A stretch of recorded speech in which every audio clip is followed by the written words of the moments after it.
Hello guys, আসসালামু আলাইকুম। আজকে আমি ভাবলাম কিছু আর্ট করা যাক, তাই আমি আমার বাবার থেকে এই ছোট্ট কিউট বাক্সটা নিয়েছি, ওষুধের বাক্স। আর এই বাক্সটা বাবার কাছে অনেক দিন ধরে পড়েছিল।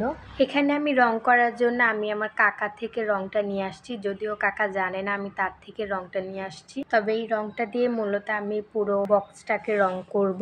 আমি কিছু পেপার তার সাথে আঠা ইউজ করে এই ছোট্ট বাক্সটা তৈরি করেছি। এই বাক্সটা অনেক কিউট। বর্তমানে এগুলাতে আমি আমার ঘড়ি রাখি প্লাস ক্লিপ রাখি। আর এটা দেখতে না গাইস খুবই কিউট। আমি যখন বানাইছি ভাবি না এটা এত সুন্দর হবে, জাস্ট পরে যখন এটাকে বানিয়ে ডিজাইন করছি মানে অনেক সুন্দর লাগতেছিল। আর এই ছোট্ট কিউট পান্ডাটা আমার বোন আমাকে গিফট করছে, দেখো কত কিউট। তো চলো ভিডিও শুরু করি। প্রথমে আমি সাদা কাপড়টাকে বিছিয়ে নেব, কারণ একটু আগে আমাদের ঘরটা মোছা হয়েছে। আর যদি আমি রং দিয়ে তলাই তাহলে তো আমার আম্মু আমাকে মারবে। এর জন্য আমি সুন্দর করে বিছিয়ে নিলাম। তারপরে এটার উপরে সুন্দর করে সাজানোর যা যা প্রয়োজন সেগুলো সাজিয়ে নিলাম, যেমন রং, তারপরে হচ্ছে ব্রাশ, কেচি, আরও কিছু রং যেগুলো আমার লাগতে পারে। আর শেষে ছোট্ট এই বাটিটাকে রেখে নিলাম। এখন সেই ওষুধের বাক্সটাকে নিয়ে আসলাম, ওষুধের বাক্সটাকে রং করব। এখন রংটাকে খুলে তারপরে এখান থেকে দেখবে এটা কি কালার। আসলে আমি নিজেও জানি না এটা কি কালার। রংটা খোলা মাত্রই দেখি এটা কালো কালার। আসলে এটা কালো কালার না, ক্যামেরাতে হয়তো কালো কালার দেখা যাচ্ছে। আমিও প্রথম ভাবছিলাম এটা কালো কালার, পরে দেখি এটা কফি কালার টাইপের। তো রংটাকে আমি একটু ঝাঁকিয়ে নিব। আর দেখলাম উপর দিয়ে একটু হালকা হালকা কালার দেখা যাচ্ছে, তাই আমার ছোট বোন বলছে আপু তুমি এটা একটু ঝাঁকিয়ে নাও। তো ঝাঁকিয়ে নিলাম। তারপরে বাক্সটাকে রং করা শুরু করলাম। আসলে প্রথম ভাবছিলাম যে এত সুন্দর হবে না দেখতে, যেহেতু কফি কালার, কালো হলো চলতো। পরে দেখি না, একটু রং করার পর দেখা যাচ্ছে যে এটা একটু কালারটা সুন্দরই লাগছে। পরে ভাবলাম আমি না হয় সাইন পেন দিয়ে কিছু রং করে দেব এটার উপর, বা আর্ট করে দেব যাতে সুন্দর দেখা যায়। এখান দিক দিয়ে আমার হাতেও ঘুরছিল, তোমরা দেখতে পাচ্ছ। এটা খুব সুন্দর লাগতেছে, ক্যামেরা দেখা যাচ্ছে কিনা, তাই আমি এটা বারান্দায় শুকাতে দিচ্ছি। সাথে আমার গাছটাকেও তোমাদের সাথে একটু পরিচয় করিয়ে দিচ্ছি। এই গাছটা খুব সুন্দর।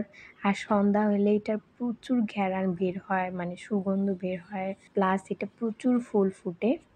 আমি বারান্দা থেকে এসে দেখি আম্মু বাহির থেকে এসে পড়েছে। আর দেখি আমার জন্য যে একটা ব্যাগ বানাবে, তো সেই সুতাগুলো নিয়ে আসছে। এগুলাকে কি সুতা বলে আমি আসলে জানি না, মানে নাম জানি না। তো সুতাগুলো দেখতে খুব কিউট। আর এটা হচ্ছে পিঙ্ক কালার, তোমরা দেখতে পাচ্ছ। এখানে তো লাল দেখা যাচ্ছে, এটা কি কালার এটা জানি না। তো খুব সুন্দর সুন্দর কালার এনেছে, সাথে কিছু চেন এনেছে ব্যাগের জন্য যাতে লাগানো যায়। আর যেটা দিয়ে কাজ করবে অর্থাৎ এটাকে মেবি বলা হয় সুই টাইপের কিছু একটা, জানি না। এটা দেখতে খুব সুন্দর। এটা পার্পল কালার ছিল, এটা মানে কভার করা ছিল। তো এগুলোর সাথে বাজারও এনেছে। এখানে আবার কুলসুম আমার কাছে বিচার দিচ্ছিল যে ওর বোন ওকে মারে, সবাই ওকে বকে, আর আমি ওর কথাগুলো শুনছিলাম। যেহেতু আমার রং করা শেষ, তাই আমি কুলসুমকে বলছিলাম যা এটা দাদুর কাছে দিয়ে আসো, তো ও দিয়ে আসছিল। ও খুব কিউট গাইজ। এখানে কুলসুমের সাথে দুষ্টামি করতে করতে আমার এই বক্সের কথা মনেই নাই। তো এটা এখন শুকিয়ে গেছে, দেখো কত সুন্দর লাগতেছে গাইস। মানে কফি কালারটা একটু ঝকঝক করছে। তো এখানে অনেক বড় জায়গা। তো আমি ভাবলাম এখানে কি রাখা যায়, তো ভাবলাম আমি কিছু আমার লিপস্টিক রাখতে পারি।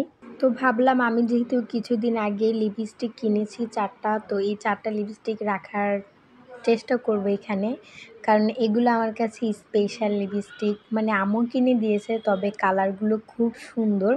এই কারণে যত্ন করে রেখে দেব এই 4টা লিপস্টিক এই ছোট্ট বাক্সটাতে। এখন এই বাক্সটাকে একটু ডিজাইন করার পালা। তো এখানে আমি মার্কার নিয়ে নিলাম। এটা দিয়ে আমি ভাবলাম কি আর্ট করা যায়। তো আমি কিছু লাভ শেপ দেব, খুব কিউট লাগতেছে গাইস। আর আশা করি এই বক্সটা তোমাদের ভালো লাগবে। আমার তো ভালো লেগেছে, কারণ আমি অনেক কষ্ট করে বানিয়েছি। তো আমি 3টা বক্স একসাথে করে দেখলাম কোনটা বেশি কিউট লাগে। তবে আমার কাছে না এই বাটারফ্লাইটাই সবচাইতে বেশি কিউট লাগে, তারপরে হচ্ছে লাভ শেপ এইটা, তারপরে কালোটা। তো আজকের মতো বিদায় নিচ্ছি, আল্লাহ হাফেজ।